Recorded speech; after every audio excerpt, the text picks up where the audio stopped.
This channel does not promote any violent, harmful, or illegal activities. All content provided by this channel is meant for an educational purpose only. খাস কলকাতায় আবারও ধর্ষণের অভিযোগ, এবার ঠাকুরপুকুর।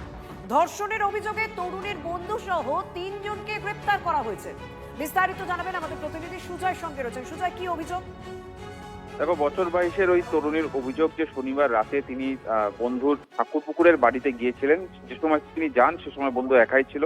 রাত 2টো থেকে 2:30 নাগাদ তার আরো 2 সঙ্গী আসে এবং সেই সময় তাকে ধর্ষণ করা বলে অভিযোগ। অর্থাৎ যে বন্ধুর বাড়িতে গিয়েছিল সেই বন্ধু তাকে ধর্ষণ করে এবং তার সঙ্গে 2 সঙ্গী ছিল মূল অভিযুক্ত, তার 2 সঙ্গীরা তার পোশাক খোলে এবং তাকে শ্লীলতাহানি করে বলে অভিযোগ। এবং সেই সময় তিনি প্রতিবাদ করলে তার মোবাইল কেড়ে নেওয়া হয়, তাকে আটকে রাখার ভয় দেখানো হয়, তার পাশাপাশি আরো একাধিক হুমকি দেওয়া হয়ে থাকে। তার পরবর্তীতে তিনি বাড়িতে ফিরে যান এবং তারপরে তার মোবাইল না ফেরত পাওয়ার জন্য পরবর্তীতে তিনি নেতাজিনগর থানায় গিয়েছিলেন অভিযোগ করতে। তারপর সেখানেই তিনি অভিযোগ দায়ের করেন এবং পরবর্তীতে সেটা 0 এফআইআর হিসেবে ঠাকুরপুকুর থানায় পাঠানো হয়েছে। ঠাকুরপুকুর থানার পুলিশ ইতিমধ্যেই মূল অভিযুক্ত এবং তার 2 সঙ্গী প্রত্যেককে গ্রেফতার করেছে। 3 অভিযুক্ত তাদেরকে ইতিমধ্যে আলিপুর আদালতে পেশ করা হয়েছে। পুলিশের তরফ থেকে তাকে নিজেদের হেফাজতে চাওয়া হবে এবং এই ঘটনার আরো বিস্তারিত তদন্ত করা হচ্ছে। প্রাথমিকভাবে পুলিশ যে 3 জনের ইনভলভমেন্ট পেয়েছে তাদেরকে গ্রেফতার করা হয়েছে এবং বন্ধু হিসেবে। আপাতত তোমাকে ধন্যবাদ। আমাদের অপর প্রতিনিধি সৌভিক এই মুহূর্তে ঠাকুরপুকুর থেকে রয়েছে। কয়েকদিন আগে রাজ্য সরকারের পক্ষ থেকে স্পষ্ট করে দেওয়া হয়েছে যে মহিলা সম্পর্কিত কোনো অভিযোগ এলে কোনো রকম অপেক্ষা করা নয়, 0 টলারেন্স নীতি নেওয়া হবে এবং সঙ্গে সঙ্গে ব্যবস্থা নেওয়া হবে। এই ক্ষেত্রেও কি সেই একই বিষয়টাকে মেনটেন করা হলো? মানে রাজ্য সরকারের যে নির্দেশ রয়েছে সেই নির্দেশ মেনে সঙ্গে সঙ্গে অভিযোগ দায়েরের পরই তৎপর হয়ে 3 জনকে গ্রেপ্তার করা হলো। সৌভিক, তোমার কাছে কি আপডেট রয়েছে?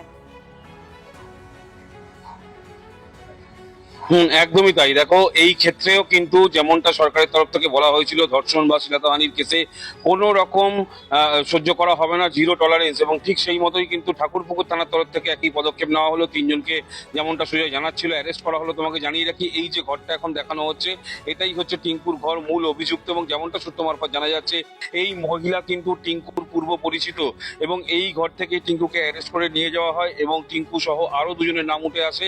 যদিও টিঙ্কুর পরিবারের বক্তব্য তারা কিন্তু এই মেয়েটিকে এই ঘরে ঢুকতে দেখেছিল এবং তারপর এই ঘরের মধ্যে কি হয় সেটা কিন্তু এখনো পরিষ্কার নয়। যদিও ওই মহিলা কিন্তু অভিযোগ করেছে ধর্ষণ এবং শ্লীলতাহানির অভিযোগ করেছে এবং সেই অভিযোগের ভিত্তিতেই ঠাকুরপুকুর থানা 3 জনকে অ্যারেস্ট করে আজকে আলিপুর আদালতে তোলে এবং তাদের বিরুদ্ধে আইনানুগ ব্যবস্থা নেয় এবং গোটা ঘটনা খতিয়ে দেখছে এবং ওই মহিলাকে কিন্তু বারংবার জিজ্ঞাসাবাদ করা হচ্ছে। এবং এই মুহূর্তে আমরা কিন্তু একেবারে সেই ঘটনাস্থলে রয়েছি এবং এলাকার মানুষজনেরও বক্তব্য এই টিঙ্কু ছেলেটি খুব একটা ভালো ছেলে নয় এবং গত পরশুদিন রাত্রিবেলায় কিন্তু টিঙ্কুর বাবা এবং মা আমাদের ক্যামেরার সামনে স্বীকার করে এই মেয়েটিকে কিন্তু দেখতে পেয়েছিল এবং তারপরেই কিন্তু এই মেয়েটির সঙ্গে এই ঘটনা ঘটে এবং সেই ঘটনা কিন্তু ইতিমধ্যে ঠাকুরপুকুর থানার পুলিশ তদন্ত করছে। ধন্যবাদ সৌভিক।